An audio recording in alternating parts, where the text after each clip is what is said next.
सभी का मंगल हो। नमस्कार। उन माताओं से मेरा अनुरोध है कि आपका क्या करें जब आपके बच्चे बड़े होके कहीं दूर जाके सर्विस कर रहे हैं या बिजनेस कर रहे हैं, जो भी कुछ हो, यहाँ तक कि क्या कहते हैं वो घर में भी अगर रह रहे हैं तब भी आप केवल अपने ही बच्चों की केवल परवाह करती रहती हैं, उनके लिए क्या कहते हैं चिंतित रहती है, उनको लेके उनकी अगर शादीशुदा है तो उनकी बातों को लेके तनाव में रहती हैं।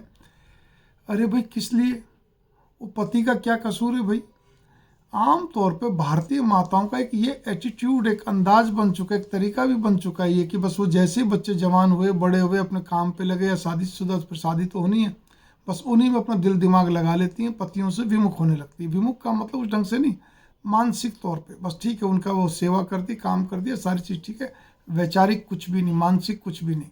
बस वो सुहाग का सिंदूर है, यूँ समझ लीजिए, सुहाग का एक प्रतीक है, बस उतने तक ही सीमित रहती हैं।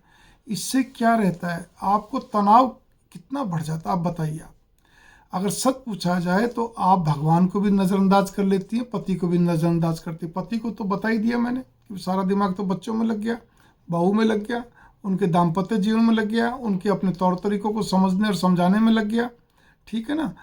इसी प्रकार से भगवान के प्रति भी नज़रअंदाज किया, भगवान का नाम आता ही नहीं।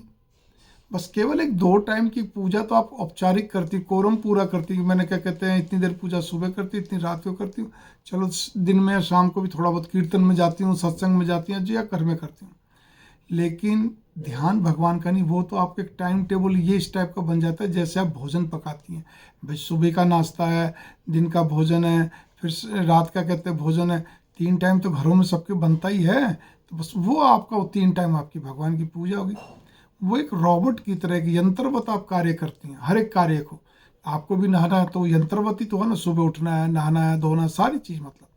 तो भाव मेरे ये है कि आप अपने आप को संतापित रखते हुए कितने और लोगों को संतापित कर देती हैं।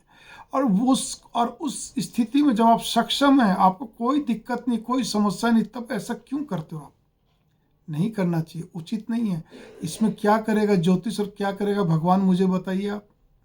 ठीक है ना, तो इस चीज़ पे गौर करिए, इसको बिल्कुल छोड़ दीजिए। और वो बच्चे समझदार हैं, अब उनमें चाहे वाद विवाद होता हो, चाहे थोड़ा बहुत मानसिक संताप होता हो, या छोटा मोटा चुन चुन कुनमुन कुनमुन होता हो, आपको नहीं दिमाग लगाना। भाई बच्चे तुम बड़े हो गए, अब समझदार हो, जब भी तो शादी करे, तुम जानो तुम्हारा काम जाने, चाहे घर में हो चाहे बाहर हो। आजकल के बच्चे को ज़्यादा टोका टाकी करना, ज़्यादा क्या, दो एक बार भी टोका टाकी करने में भी सामने बोल जाते हैं। एक बार नहीं बोलेंगे, दूसरी बार बोल जाएंगे, ठीक है ना। उन अपने बच्चे बोलते तो परायों से क्या आशा रखोगे आप बताइए। आप उनको समझाना भी उनको पसंद नहीं आता, वो कहते हैं आप अपना ज्ञान अपने पास रखिए। कुछ बोल देते हैं मुंह पे, कुछ नहीं बोलते, लेकिन वो बात को अवॉइड कर जाते हैं। तो हमें समझना चाहिए ना इस बात को लेकर। तो इसीलिए, और इससे क्या होता है, नाहक एक वहम पैदा होते होते एक क्या कहते हैं, एक मन में एक अजीब स्थिति पैदा हो जाती है, ठीक है ना, खास तौर पे बहुओं के प्रति। ठीक, कि पता नहीं इसने लगता है बेटा मेरे से कम बात करता है, या यूँ समझ लीजिए कम आता है, बाहर रह रहा है तो, ठीक है ना, या कुछ भी स्थिति हो, तो हम अपने बहुओं पे भी क्या कहते हैं, को लगाते हैं कुछ इसने करवा तो नहीं दिया, या क्या बात होगी, या हमसे क्यों अलग हो गया। अरे भाई छोड़ो, आप पति को खुश रखने की चेष्टा करो ना, मानसिक को जैसा भी है। नहीं, अगर आपसे पति से आपको रखा जाता तो भगवान पे मन नहीं लगता। अपने आप में मनोरंजन करो, अपने आप में खुश रहने के तरीके आपको आने चाहिए। बस ज़्यादा दिमाग मत लगाइए, क्योंकि वो चलेंगे अपनी चाल, बच्चे जो है, ठीक है ना, बेटा बहू अपनी चाल का मतलब वो अपने स्टाइल से, अपने हिसाब से वो अच्छे रह रहे हैं, बढ़िया रह रहे हैं। लेकिन आप उन दिमाग लगा लगा के उनके जीवन में कहीं ना कहीं नेगेटिविटी घोल रही हैं आप, क्योंकि तरंगे तो चलती रहती है ना।